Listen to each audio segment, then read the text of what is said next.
नमस्कार, मी धनंजय साखरकर. आपण पाहतात नवराष्ट्र नववार्ता. आज आपल्यासोबत आहे ताडोबा अंधारी प्रकल्पाचे एक अधिकारी. आपण आज यांच्यासोबत ताडोबातील प्राण्यांवर गप्पा गोष्टी करणार आहोत.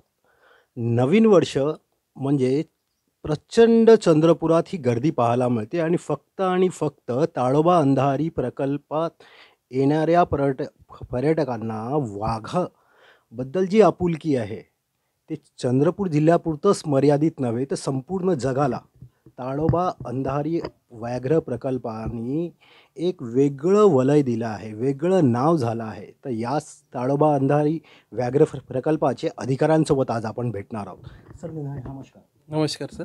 सर, ताडोबा अंधारी व्याघ्र प्रकल्पात संपूर्ण जगाला यांनी एक वेगळं वलय प्राप्त करून दिलं आहे.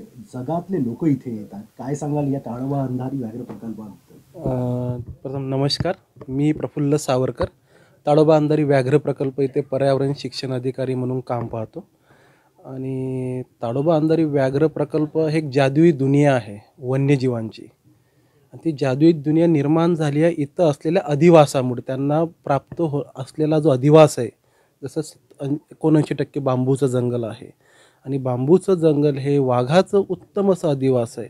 त्याच्यानंतर इथं असलेले पाण्याचे वेगवेगळे उगम सोर्स, त्याच्यानंतर अंधारी नदी या जंगलातनं उगम पावते, इराई नदी या जंगलातनं उगम पावते.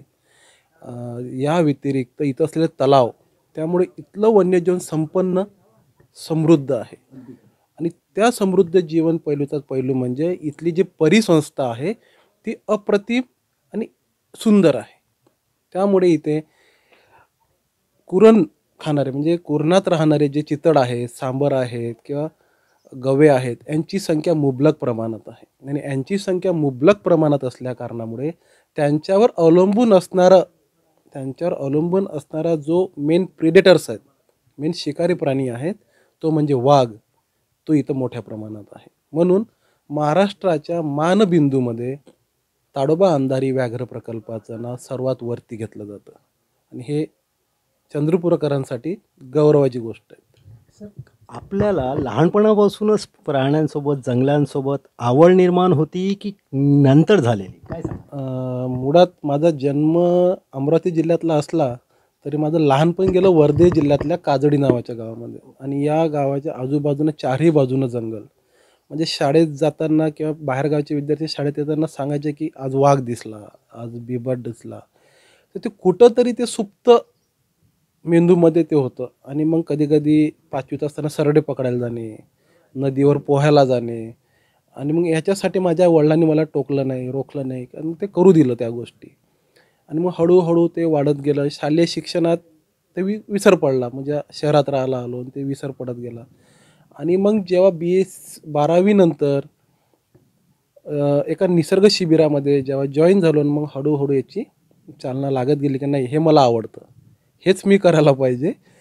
आणि मग वडिलांनी माझ्या त्याला संपूर्णपणे पाठिंबा दिला. आणि त्यांनी मला एकच म्हटलं होतं की तुला जे आवडतं ते कर, ज्याच्यात तुला आनंद मिळतं ते कर, पैशाच्या मागं धावू नको, आनंद स्वीकार, गरजा कमी असेल तर सुखानं जगता येतं. आणि मग मी हे क्षेत्र निवडायला सुरुवात केली. आणि मग मेळघाटातनं सुरू झालेला प्रवास, तर मेळघाटामध्ये पहिले फिरणे, जाणे, सायकलने फिरणे, बाईकनं फिरणे, 8-8 दिवस कुटांवरती राहणे, असं करत करत माझं प्रोफेशनल करिअर सुरू झालं 2011पासून. असं मग प्रोफेशनली या क्षेत्रात काम करतो आहे. सुरुवातीला मला बायोफ रिसर्च फाउंडेशनची स्पार्क फेलोशिप प्रोग्रामनंतर स्पार्क फेलो म्हणून माझी निवड झाली. आणि तेव्हा मी नंदुरबार जिल्ह्यातल्या धडगाव तालुक्यामध्ये पारंपरिक बियाण्यांची शेतीच्या पद्धतीचा अभ्यास करायचो आणि तिथल्या स्थानिक समुदायासोबत पारंपरिक जे वाणं आहेत त्याची शेती करायचो. आणि मग त्यातनं आता मका, ज्वेरी आणि नाचणी या पिकांची तिथल्या लोकांसोबत बसून चर्चा करून त्याची विविध संशोधन प्लॉट तयार करून नंतर त्याची सीड बँक इस्टॅब्लिश केली. आणि नंतर शेवटी ते त्यांना हँडओव्हर करून वन्यजीव क्षेत्रात परत आलो. सर, वन्यजीव क्षेत्रात आपण परत आलात. वन्यजीवाबद्दल आपल्या पुस्तकाचं लिखाणसुद्धा खूप दांडगं आहे. आपल्या पुस्तकाला एक अवॉर्डसुद्धा मिळाला आहे. काय सांगाल या पुस्तकाबद्दल? जंगलशाळा, काय सांगाल सर? जंगलशाळा मी जेव्हा बॉम्बे नॅचरल हिस्ट्री सोसायटी या संस्थेमध्ये काम करत होतो, जवळपास विदर्भातील ताडोबा अंधारी व्याघ्र प्रकल्प, पेंच व्याघ्र प्रकल्प, नवेगाव नागझिरा बोर व्याघ्र प्रकल्प या येथील जवळपास 100 शाळांमध्ये मी पर्यावरण शिक्षणाचं काम करत होतो. सुरुवातीला त्या मुलांना आवडेल अशा गोष्टी मी तयार करत होतो, की त्यांना आवडलं पाहिजे, त्यांनी मला अपील केलं पाहिजे. आणि मग काही सुरुवातीला गोष्टी सांगणे. मग हळूहळू माझ्या लक्षात आलं, की अशा प्रकारे एखादी रचना असावी जे त्यांना जास्त अपील होईल. आणि मग जंगल शाळा, जंगलाचं आणि त्यांच्या शाळेचं समांतर आहे. म्हणजे जसं शाळेमध्ये मुख्याध्यापकाचं कॅबिन आहे आणि जंगलामध्ये कोर आहे, ते एकच आहे. तिथेही सामान्य माणसाला प्रवेश नाही, इकडेही सामान्य माणसाला परवानगीशिवाय प्रवेश नाही. तिथंही क्लासरूम आहेत, इथेही वेगवेगळे कप्पे आहेत. तिथेही ग्राउंड आहे, इथेही कुरण विकास आहे. आणि मग अशा पद्धतीने एकामेकावर अवलंबून असलेलं गंमत चम्मत पद्धतीचं जंगल शाळा नावाचं पुस्तक लिहायला घेतलं. मग जंगलामध्ये काय आहे, तर जंगलामध्ये जवळपास 16 प्रकारच्या परिसंस्था आहेत. 16 प्रकार. अच्छा. आणि त्या एकामेकांवरती अवलंबून आहेत, त्या आपल्याला दिसत नाहीत. सामान्य माणूस काय बघतो, तो प्राणी पाहतो, पक्षी पाहतो. याच्या पलीकडे गेला तर तो फुलपाखरं पाहतो. पण त्याच्या पलीकडे या जंगलामध्ये काय आहे, तर दगडमाती आहे. ह्या परिसंस्थेतील महत्त्वाचा घटक आहे. तलाव ही एक परिसंस्था आहे. नदी ही एक परिसंस्था आहे. डोंगर हे एक परिसंस्था आहे. ह्या सर्वांनी मिळून ते जंगल बनतं. मग कीटक, सूक्ष्मजीव ह्या सर्वांनी मग हळूहळू रूपांतर होतं वन्य प्राण्यांमध्ये. आणि याच्यातला सर्वात मोठा घटक कोण आहे, तर या परिसंस्थेतला यांचं संवर्धन करणारा घटक आहे वन विभागाचे कर्मचारी, विशेषतः क्षत्रिय कर्मचारी आणि स्थानिक लोक हे त्या परिसंस्थेचा भाग आहे. म्हणून अशा पद्धतीने त्या मुलांपर्यंत ते पुस्तक पोहोचावं म्हणून लिखाण केलं. मग या जंगलातले आकर्षक घटक म्हणून त्याच्यामध्ये एक पॉईंट आहे.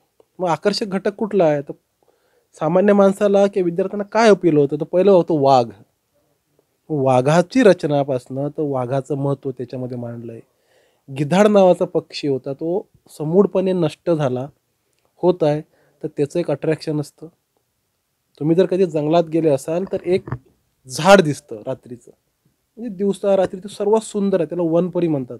असं भूताचं झाड, त्याला इंग्रजीमध्ये घोस्ट ट्री म्हणतात, त्याची एक स्टोरी आहे. जंगलामध्ये जशी आपली माणसाला माणसाची फ्रेंडशिप माहिती आहे, पण प्राण्यांच्या फ्रेंडशिपचं काय, प्राण्यांच्या मैत्रीचं काय, म्हणजे जंगलातील दोस्ती, चितळ, मोर आणि माकड यांचं आपसातले दोस्तीची कहाणी त्या पुस्तकात आहे. सर, चंद्रपूर जिल्ह्यातल्या आज खूप आपण पाहतोय मनुष्य आणि वन्यजीव प्राण्यांचा संघर्ष, याबद्दल काय सांगाल? खरं तर हा जो संघर्षाचा विषय खूप गुंतागुंतीचा आहे. तो पूर्वीपासून चाललेला आहे. आता त्याचं प्रमाण थोडंसं इकडे तिकडे वाढतं आहे, पण त्याला उपाययोजना आहे. उपाययोजना काय आहे, तर वन विभाग त्याच्यासाठी वेगवेगळे प्रयत्न करतात आहे. शेतकऱ्यांना सोलर कुंपण देणे, त्याच्यानंतर त्यांच्या वनावरची निर्भरता कमी व्हावी म्हणून त्यांना संपूर्णपणे LPGचा वाटप मोठ्या प्रमाणात करण्यात आलेला होता. म्हणजे त्यांनी लाकडं आणायला न जाता त्यांनी LPGचा वापर करावा. गावाच्या आजूबाजूनी म्हणजे मी ताडोबा अंधारी व्याघ्र प्रकल्पाचं बोलायचं गेलं तर साधारणतः बऱ्याच ठिकाणी सोलर कुंपण देण्यात आली. अनेक गावांमध्ये सोलर कुंपण देण्यात आली. गावाच्या वेशीवरती सोलर लाईट लावण्यात आले, जेणेकरून वन्य प्राणी गावाकडे शिरू नये किंवा त्याचा वचक असावं. त्याच्या पलीकडे ताडोबा अंधारी व्याघ्र प्रकल्पाच्या परिसरामध्ये 40 प्राथमिक कृती दल आहेत.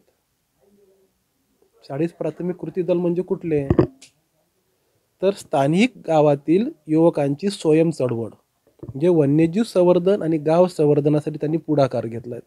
असे विद्यार्थी, असे मुलं, यूथ, एका गावातील 5 ते मुलं गावाच्या आजूबाजून वनभ्रमण फिरतात, गस्त घालतात आणि कुठंही वन्यजीवांच्या पाऊलखुणा किंवा हालचाल जाणवली की त्याची माहिती गावकऱ्यांना देतात आणि मग त्याचं मॉनिटरिंग करतात. मित्रांनो, आज आपल्याकडे सर जंगलात विविध प्राण्यांबद्दल सांगितलं तुम्ही, सकाळ आणि संध्याकाळच्या 2 कप्प्यांबद्दल पण सांगितलं. पण सर मला हे सांगा, आपल्या घरच्याकडून पण आपल्याला इतका सहयोग असतो का, एक सपोर्ट असतो का, की आपल्याला वेळ नावाची वस्तू नाही, सकाळी आपण निघाले संध्याकाळी घरी कधी जाणार हे माहिती नाही, काय हो घरातून तुम्हाला सपोर्ट असतो? योगायोगानं तो खूप चांगल्या पद्धतीचा असतो. माझी मिसेस म्हणजे चंद्रपूरला आम्ही अमरावतीवरून आलो, 1 वर्ष इथं होतं आहे आणि 1 वर्षात आम्ही इथं रुळलो. आणि माझ्या पत्नीने दीपाली सावरकरने मला प्रत्येक गोष्टीसाठी सहकार्य केलं आहे. म्हणजे अगदी 4 वाजता गेलं तरी सर्व तयार, संध्याकाळी आलं 10 वाजता तरी काही प्रॉब्लेम नाही. सर, नवराष्ट्र नववार्तासोबत आपण आज जुळलेत, आज आपला वेळ दिला त्याबद्दल खूप खूप धन्यवाद. नवराष्ट्रांनी मला ही बोलण्याची संधी दिली त्याबद्दल त्यांचेसुद्धा मनापासून आभार. मित्रांनो, आज आपल्यासोबत होते प्रफुल्ल सावरकर सर. असंच उद्या नवा एक अध्याय घेऊन आपण येतोय, एका नव्या व्यक्तिमत्वाला घेऊन. याचं नाव आहे प्रवीण ज्योत म्हणून. हेही निसर्गा संबंधित आपल्याला माहिती देणार आहे. मी धनंजय साखरकर, चंद्रपूर, महाराष्ट्र.